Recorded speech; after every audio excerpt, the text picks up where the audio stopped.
കശുവണ്ടി വികസന കോർപ്പറേഷൻ അഴിമതി കേസുമായി ബന്ധപ്പെട്ട കോടതിയലക്ഷ്യ ഹർജി ഹൈക്കോടതി സിംഗിൾ ബെഞ്ച് ഇന്ന് വീണ്ടും പരിഗണിക്കും. കേസിലെ പ്രതികളായ INTUC സംസ്ഥാന അധ്യക്ഷനും മുൻ ചെയർമാനുമായ R. ചന്ദ്രശേഖരൻ, മുൻ MD KA. രതീഷ് എന്നിവരെ പ്രോസിക്യൂട്ട് ചെയ്യാൻ CBIക്ക് അനുമതി നൽകി ഉത്തരവിറക്കിയ വിവരം സർക്കാർ ഇന്ന് കോടതിയെ അറിയിക്കും. കോടതിയിൽ നേരിട്ട് ഹാജരായി നിർവ്യാജ ഖേദപ്രകടനം നടത്തിയ മുഹമ്മദ് ഹനീഷ് സമർപ്പിച്ച മാപ്പപേക്ഷയും കോടതിയുടെ മുന്നിലേക്ക് എത്തുകയാണ്. അഹമ്മദ് മുജതബ നമുക്കൊപ്പം ചേരുന്നു. സുപ്രഭാതം അഹമ്മദ് മുജതബ. മുഹമ്മദ് ഹനീഷിന്റെ മാപ്പപേക്ഷയടക്കം കോടതിയുടെ മുന്നിലേക്ക് ഇന്ന് വരുന്ന സാഹചര്യമാണ്. എന്തൊക്കെയാണ് കശുവണ്ടി വികസന കോർപ്പറേഷൻ അഴിമതി കേസിൽ നമ്മളിപ്പോൾ കാണുന്ന സംഭവ വികാസങ്ങൾ? സുപ്രഭാതം സുജയ പാർവതി.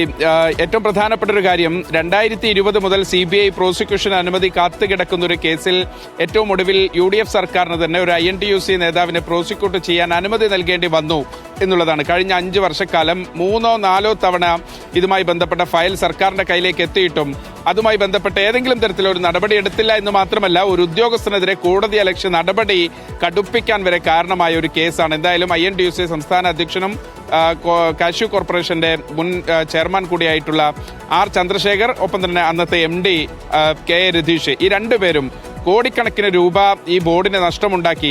തോട്ടണ്ടി ഇറക്കുമതി അഴിമതി, ഒപ്പം തന്നെ കുറഞ്ഞ വിലയിൽ ഇത് വിറ്റഴിച്ചു, വിദേശത്ത് നിന്ന് വൻ വില കൊടുത്ത് ഇത് ഇറക്കുമതി ചെയ്തു. അങ്ങനെ നിരവധിയായ കുറ്റങ്ങൾ, ബോർഡിന് വലിയ നഷ്ടമുണ്ടാക്കുന്ന കുറ്റങ്ങൾ CBI നേരത്തെ കണ്ടെത്തിയതാണ്. 2015 ആ പരാതി വരുന്നു. പിന്നീട് അന്വേഷണത്തിൽ കുറ്റപത്രം ഏകദേശം 2020 സമർപ്പിക്കുകയും ചെയ്യുന്നു. പക്ഷേ ഉദ്യോഗസ്ഥരായതുകൊണ്ട് അഴിമതി നിരോധന നിയമം ചുമത്തി ഇതിന്റെ പ്രോസിക്യൂഷൻ നൽകേണ്ടത് സർക്കാരാണ്.